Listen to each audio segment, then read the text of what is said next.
દિયોદર વિસ્તારમાં ઘરફોડ તેમજ વાહન ચોરીના ગુનાનો ભેદ ઉકેલી ચોરી કરનાર 4 ઈસમોને પકડી પાડતી દિયોદર પોલીસ। દિયોદરમાં કાકાના ઘરમાં ચોરી કરતા ભત્રીજા સહિત 4ને પોલીસે ઝડપી પાડ્યા। તસ્કરી ગેંગને ઝડપી પાડતી દિયોદર પોલીસ મોજ કરવા માટે, સારા મોબાઈલ ખરીદવા માટે ચોરીના રવાડે ચડેલા યુવાનોને પોલીસે ઝડપી પાડ્યા હતા। સરહદી રેન્જ ભુજના પોલીસ મહાનિરીક્ષક શ્રી ચિરાગ કોરડિયા તથા બનાસકાંઠા પાલનપુરના પોલીસ અધિક્ષક શ્રી અક્ષયરાજ નાઓએ બનાસકાંઠા જિલ્લાનાઓએ જિલ્લામાં બનતા ઘરફોડ ચોરી તેમજ વાહન ચોરીના ગુનાઓ બનતા અટકાવવા તથા નોંધાયેલ વણ શોધાયેલ મિલકત સંબંધી ગુનાઓ સત્વરે શોધી કાઢવા સૂચના કરેલ હોય, જે અન્વયે એએસપી સુબોધ રમેશ માનકર, પોલીસ અધિક્ષક શ્રી દિયોદર વિભાગ તેમજ RS Desai circle police inspector Sihori નાઓના માર્ગદર્શન હેઠળ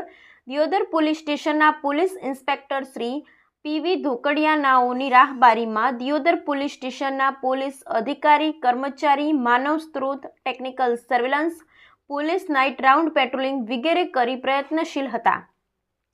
ત્યારે તારીખ 21/6/2024ના રોજ રાત્રે 3 થી 4 વાગે એક શંકાસ્પદ ઈસમની પૂછપરછ કરતા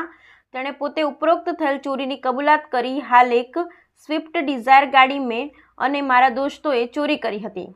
દિયોદર ટાઉનમાં તિરુપતિ સોસાયટીમાં ગત રાત્રિ સમયે કરેલ ઘરફોડ ચોરી તથા સ્વિફ્ટ ગાડીની ચોરીની કબૂલાત કરેલ છે, જે અન્વયે દિયોદર પોલીસ સ્ટેશનમાં ગુનો દાખલ થયેલ છે। તેમજ દિયોદર શુભમ સોસાયટી ખાતે રહેતા સગા કાકાના ઘરેથી પૃથ્વી ઉર્ફે ભોલુએ એમના દોસ્તોને ઘરે બોલાવી બંધ મકાનના દરવાજાનું તાળું તોડી અંદર પ્રવેશ કરી સોના ચાંદીના દાગીના સહિત રોકડા રકમની ચોરી કરી ફરાર થઈ ગયા હતા। તેમજ તારીખ 21/6/2024ના રોજ ઓગણનાથ સોસાયટીમાંથી સફેદ કલરની સ્વિફ્ટ ડિઝાયર ગાડીની ચોરી કરવા ગયા હતા, જે પોલીસને ગુમરાહ કરવા માટે કર્યું હતું કે ગાડી ચોરવામાં હું સાથે નથી। ચોરને એવું લાગ્યું કે મારો ફોટો સીસીટીવી કેમેરામાં આવી ગયો છે તો પોલીસ મને પકડશે એટલે પોલીસને કબૂલાત કરી હતી, જેમાં પૃથ્વીરાજ ઉર્ફે ભોલુ માધુબા ખોડુબા ઝાલા ઉંમર વર્ષ 20 રહેવાસી દિયોદર, વિશાલ પ્રકાશભાઈ નાગજીભાઈ ડોડિયા ઉંમર વર્ષ 19 રહેવાસી દિયોદર, વિષ્ણુ ઉર્ફે વિપુલ અશોકભાઈ ભીખાભાઈ પરમાર વજીર ઉંમર વર્ષ 18 રહેવાસી દિયોદર,